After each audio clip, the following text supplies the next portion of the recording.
Warning, censorship. Warning, censorship. Warning, censorship.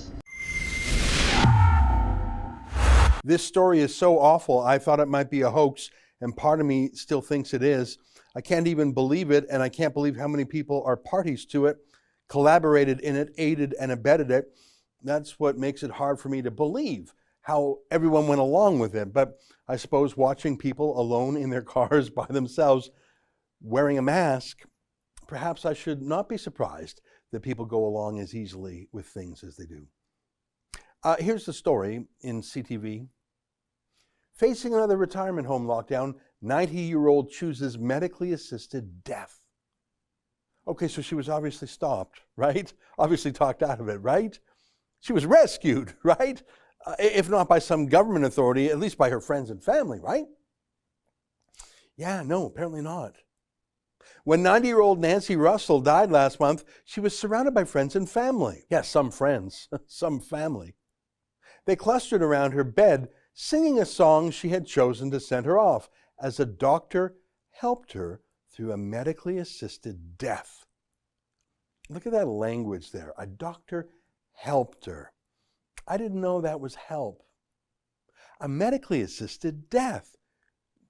You mean he killed her, right? You mean he injected her with something, right?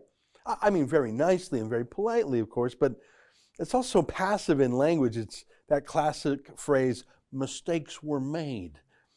You know who talks in the passive tense like that? Justin Trudeau, whenever he's caught breaking the law.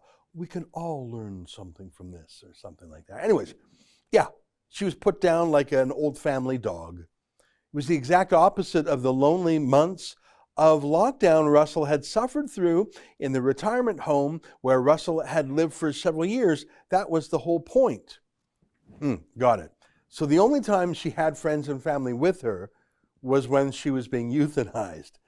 No one sees a problem with that. Across Canada, long-term care homes and retirement homes are seeing rising cases of COVID-19 and deaths yet again, a worrisome trend that is leading to more restrictions for the residents.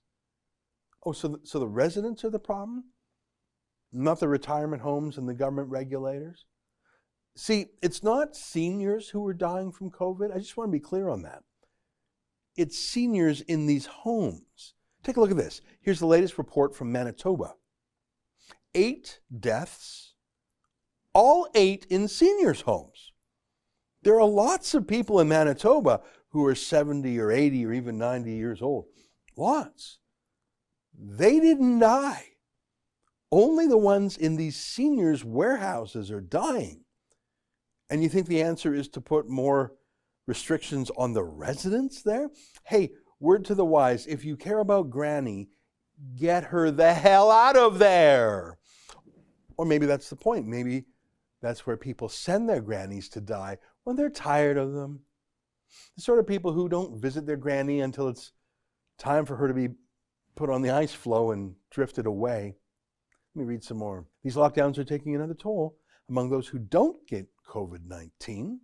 Residents eat meals in their rooms, have activities and social gatherings canceled, family visits curtailed or eliminated. Sometimes they are in isolation in their small rooms for days. These measures aimed at saving lives can sometimes be detrimental enough to the overall health of residents that they find themselves looking into other options, unquote. Exactly, so they're being tortured. Psychology Today, it's torture. Here's some law professors. It's torture. When you put someone in solitary confinement, it's torture. Here's Trudeau's CBC state broadcaster. It's torture. Or at least that's what all these groups say when it's criminals in solitary confinement in prison they're talking about. But when it's Granny, they call it public health.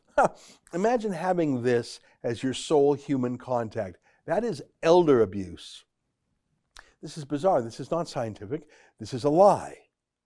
Here's a hugging station. Sorry, that is not normal. That's not normal for a disease with a 99.9% recovery rate. Actually, I'm sorry, I understated it. It's actually 99.997% recovery rate for people under age 20. It's 99.98% for people under age 50. It's 99.5% for people under age 70. Those are statistics from the U.S. Centers for Disease Control. And if we were talking about Ebola, sure. Black plague, sure. But a disease as deadly as, a bad flu season? No. Let me read some more. Russell, described by her family as exceptionally social and spry, was one such person. Her family says she chose a medically assisted death made after she declined so sharply during lockdown that she didn't want to go through more isolation this winter. Being mobile was everything to my mom, her daughter Tori told CTV News. My mother was extremely curious, and she was very interested in every person she met and every idea that she came across. So she was constantly reading, going to different shows and talks. She was frequently talking about people she met and their life stories, very curious, open-minded. So for 90, she was exceptional. Imagine your mom, who was so lively, telling you she wanted to kill herself because she was lonely, and you say, sure. And the doctor says, sure. And the largest private broadcaster writes about it and says, sure. And the government says, sure. You're lonely for 2 weeks? Time to go.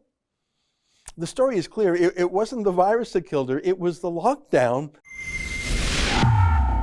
That's an excerpt from my daily show, the Ezra Levant Show. Every day I do a monologue on the news of the day, then I interview an interesting guest, and then I read my hate mail. You gotta subscribe. Go to rebelnews.com.